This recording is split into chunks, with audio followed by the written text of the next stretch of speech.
pagbabalik sa nasunog na bahay, hindi na ako makatulog. Simula nang magpakita ang kakambal ko sa salamin, para bang unti-unting nawawala ang pagkatao ko. Sa bawat pagtilad ko, mas ramdam kong may kulang sa akin. Minsan hindi ako makilala ni Mama. Minsan, naririnig ko siyang umiiyak habang ako'y natutulog. At isang gabi, habang tinitingnan ko ang sarili ko sa salamin, napansin kong ako na ang nawawala sa refleksyon. Isa lang ang pwedeng manatili. Iyon ang sabi nila. Kaya nagpasya akong harapin ng lahat. Kailangan kong bumalik. Hindi sa bahay namin, kundi sa bahay na nasunog. Ang bahay ng tunay kong pamilya. Isinama ako ni Mama sa kabilang barangay.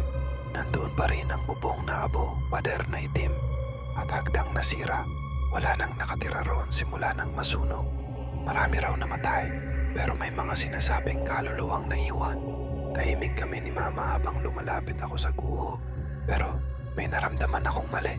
Ang paligid parang humihinga. May apoy na malamig at may boses na nagbubulong. Dito ka talaga nabibilang. Sa gitna ng sala ng nasunog na bahay, may isang sirang salamin.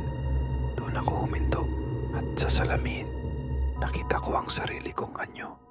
Pero hindi ako iyon. Siya iyon, ang kakambal ko. Nakangiti siya. Umiiyak ako. Hindi ikaw ang naiwan. Ako ang iniwan. Hindi ba dapat ako ang buhay? Nilingon ko si Mama pero nawala siya. Ako na lang mag-isa. O baka hindi na ako ang naroon. Pagpalit mo na, bulong ng kakambal ko. Ako naman. At doon ko lang naramdaman. Wala na akong anino.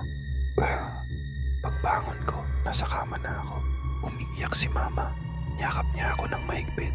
Mika, salamat at bumalik ka. Pero ang totoo, hindi ko na maalala ang pangalan ko. At sa sulok ng kwarto may lumang litrato.